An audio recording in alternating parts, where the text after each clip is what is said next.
जय महाराष्ट्र. साधेपणा हरवला आणि किंमत आयुष्याने चुकवली. एक घटना घडली. आयफोनचा हप्ता परवडत नाही म्हणून मुलगा कड्यावरून उडी मारतो.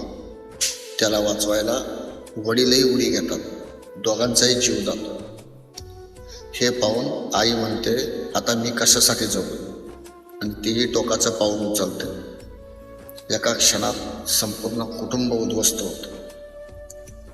पण विचार करा, दोष फक्त त्या कुटुंबाचा आहे का? आज आपण गर्दनपेक्षा दिखाव्याला मोठं केले. दुसऱ्याच्या हातातला महागडा फोन आपल्या आयुष्याची किंमत कमी समजू लागलाय.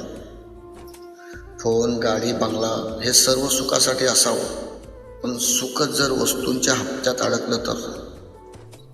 साधेपणा म्हणजे मागासलेलापणा नाही. साधेपणा म्हणजे समाधानाची श्रीमंती आहे. मुलांना महागड्या वस्तू देण्याआधी एक गोष्ट नक्की शिकवण्याची गरज आहे. वस्तू गेल्या तर पुन्हा मिळतील, पण माणूस गेला तर आयुष्यभराची पोकळी उरते. म्हणून चंगळवाद नको, जगण्याची किंमत ओळखा.